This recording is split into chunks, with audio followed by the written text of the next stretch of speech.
একদিকে আসামে বন্যার জল নামতে শুরু করেছে, অন্যদিকে কেরল এবং উড়িষ্যায় বাড়ছে জল বিপর্যয়। কোথাও স্বস্তির আভাস, কোথাও আবার নতুন করে বাড়ছে উদ্বেগ। আসাম, কেরল এবং ওড়িশা, দেশের এই তিন রাজ্যের বন্যা পরিস্থিতির বড় আপডেট জানুন এই প্রতিবেদনে। সরকারি তথ্য অনুযায়ী বন্যায় ক্ষতিগ্রস্ত মানুষের সংখ্যা কমে দাঁড়িয়েছে 1,78,000-এ। তবে প্লাবিত জেলার সংখ্যা বেড়ে 7-এ পৌঁছেছে।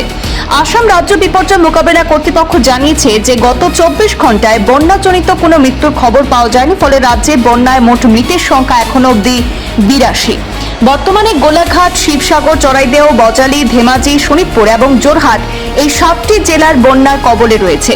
মোট 20টি রাজস্ব চক্র এবং 349টি গ্রাম ক্ষতিগ্রস্ত হয়েছে। বন্যায় বিপর্যস্ত আসামের দুটি ক্ষতিগ্রস্ত জেলার মধ্যে বেশ কিছু পদক্ষেপের কথা ঘোষণা করেছেন মুখ্যমন্ত্রী ডক্টর হিমন্ত বিশ্ব শর্মা। আসামের আপারের সবচেয়ে বেশি ক্ষতিগ্রস্ত হয়েছে শিবসাগর এবং চড়াইদেও জেলার মানুষ। এই দুটি জেলার বাসিন্দাদের জন্য জমি কর মকুব করেছেন মুখ্যমন্ত্রী ডক্টর হিমন্ত বিশ্ব শর্মা। জুলাই মাসে এই দুই জেলার 300 ইউনিট পর্যন্ত বিদ্যুৎ ব্যবহারে কোনো দাম দিতে হবে না গ্রাহকদের।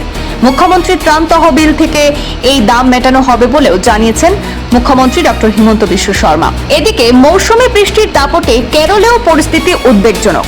রাজ্যের মুখ্যমন্ত্রী দপ্তর জানিয়েছে যে ভারী বৃষ্টিজনিত ঘটনায় এখনো পর্যন্ত কেরলে 6 জনের মৃত্যু হয়েছে এবং আরও 6 জন নিখোঁজ রয়েছেন।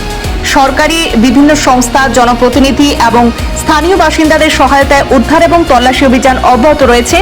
রাজ্যে 65টি ত্রাণ শিবির খোলা হয়েছে, যেখানে 1465 জন মানুষ আশ্রয় নিয়েছেন। কিছু এলাকায় বৃষ্টির তীব্রতা কমলেও উদ্ধার অভিযান এখনো চলছে কেরলে। অপরদিকে এই চলতি বর্ষা মৌসুমে ওড়িশাতেও অন্যতম ভয়াবহ বন্যা পরিস্থিতির মুখোমুখি হয়েছেন ওড়িশার জনগণ। সরকারি হিসেব অনুযায়ী রাজ্যের 20টি জেলায় 8,34,000-এরও বেশি মানুষ বন্যায় ক্ষতিগ্রস্ত হয়েছেন ওড়িশায়।